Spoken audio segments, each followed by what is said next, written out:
Hello student, मैं MSR और आप सभी को फिर से एक बार एक नए वीडियो के साथ एमएसआर स्टडी सेंटर में स्वागत है।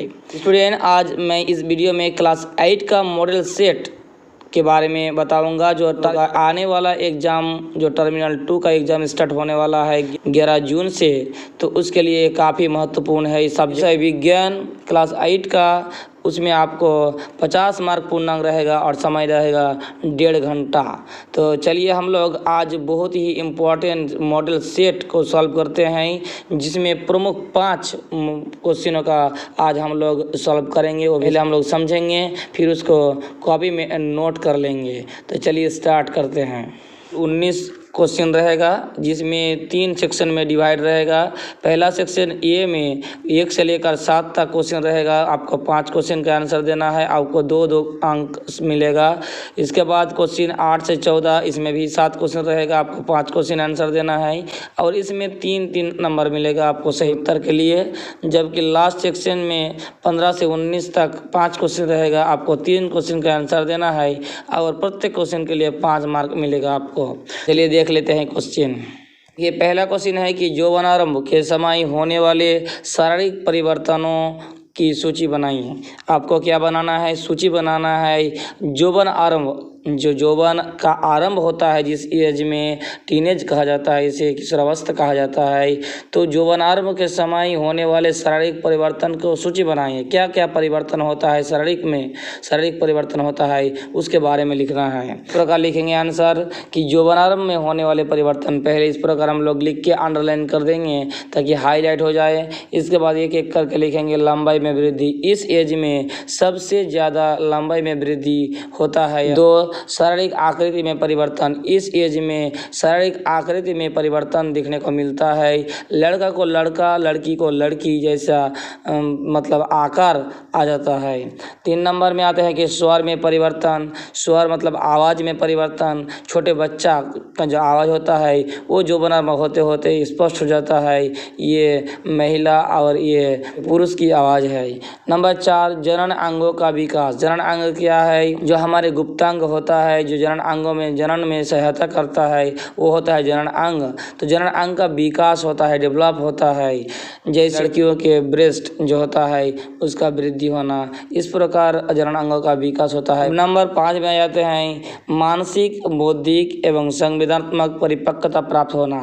इस एज में यौवनारंभ होने के समय मानसिक, बौद्धिक और संवेदनात्मक परिपक्वता आ जाता है, मैच्योर हो जाता है, वो मेंटली मैच्योर हो जाता है। इसके बाद 6 नंबर में आया है कि शरीर के विभिन्न भागों में बालों का उगना। हमारे माथे में जैसे बाल होता है, उसे शरीर के विभिन्न अंगों में क्या होता है? बाल उग जाता है। तो ये कई परिवर्तन होता है यौवनारंभ के समय। अब आ जाते हैं क्वेश्चन नंबर 2 में। रजोनिवृत्ति क्या है?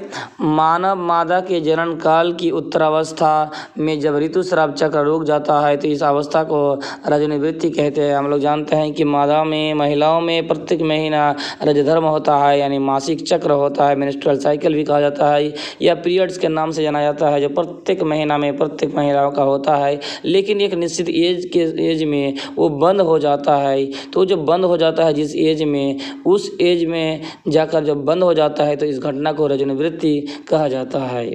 3 नंबर में आ जाते हैं कि मनुष्य में लिंग निर्धारण को समझाइए। मनुष्य में जो लिंग का निर्धारण होता है, बेटा या बेटी यानी लड़का या लड़की जब पैदा होता है तो उसमें उसे लिंग निर्धारण कहता है। कि लिंग का निर्धारण कैसे होता है समझाइए। तो चलिए हम लोग थोड़ा सा इसको लिखे हैं आसान भाषा में कि जब एक गुणसूत्र वाला शुक्राणु अंडाणु को निषेचित करता है तो युग्मनज में 2 गुणसूत्र एक से एक से मिलकर मादा शिशु विकसित होगा। हम लोग जानते हैं कि मादा में हमेशा X होता है और XY होता है नर में। तो जब नर का X जब मादा के X में मिलता है तो XX मिलकर जो मादा शिशु में विकसित होगा, यानी लड़की पैदा होगी।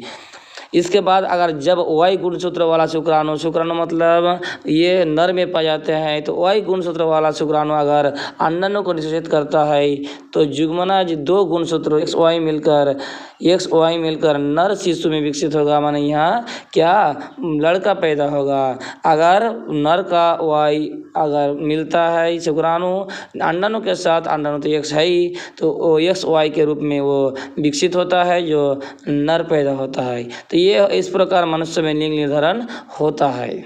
अब आते हैं क्वेश्चन नंबर 4 में कि किशोर तथा किशोरियों में गौण लैंगिक लक्षण का वर्णन करें। गौण लैंगिक लक्षण होता क्या है उसका वर्णन करना है किशोर अथवा किशोरियों में। देखियो आंसर लिखे हैं कि किशोर एवं तथा किशोरियों के गौण लक्षण इस प्रकार लिख दीजिएगा, अंडरलाइन कर दीजिएगा। जो अवस्था में जब वो यौवन प्राप्त कर लेता है तो किशोरियों में स्तनों का विकास होने लगता है, उसका ब्रेस्ट जो होता है वो बड़ा होने लगता है तथा किशोरों को चेहरे पर बाल उगने लगता है। लड़कों में होता है चेहरे पर बाल उगने लगता है अर्थात दाढ़ी मूंछ आने लगती है, दाढ़ी निकल जाता है, मूंछ निकल जाता है। वही लक्षण क्योंकि किशोरियों को किशोरों से पहचानने में सहायता करता है, अतः इन्हें गौण लैंगिक लक्षण कहते हैं। यानी इसमें यह कह रहा है कि इस प्रकार दाढ़ी मूंछ आ जाना या स्तनों का विकास होना इससे पुरुष और महिलाओं में क्या होता है बाद में फर्क समझा जाता है। तो वही होता है गौण लैंगिक लक्षण, जिसके कारण हम लोग एक महिला को महिला का रूप में देखते हैं, एक पुरुष को पुरुष के रूप में देखते हैं, देखकर ही समझ जाते हैं कि ये पुरुष है और ये महिला है। तो यही है जिस गुण जिस लक्षण के थ्रू हम लोग समझते हैं वही हुआ गौण लैंगिक लक्षण। इसके बाद क्वेश्चन नंबर 5 में आ जाते हैं कि ऋतुस्राव क्या है, वर्णन करें। ऋतुस्राव हर महीना में प्रत्येक महीना में मिनिस्ट्रियल साइकिल जिसे कहते हैं रजोधर्म पीरियड्स कुछ भी बोल दीजिए, ये होता है मासिक चक्र, ये भी बोला जाता है। तो ये ऋतुस्राव क्या है वर्णन करें। तो सिंपल भाषा में इस प्रकार लिखिएगा कि जब अंडाणु का निषेचन नहीं होता है, हर महीना हर मादा में एक अंडाणु का निर्माण होता है और वो अंडाणु चाहता है कि नर का शुक्राणु आकर उसे निषेचित करे, लेकिन जब निषेचित नहीं हो पाता है तब गर्भाशय की अंदरूनी परत में जमी हुई रुधिर वाहिकाओं की परत टूटती है। इसमें रुधिर वाहिका जो जमी हुई थी वो टूट जाता है और योनि द्वार से बाहर आती है और ये 3-4 दिन 5 दिन तक वो बाहर निकलते रहता है। इस प्रक्रिया को ऋतुस्राव कहते हैं।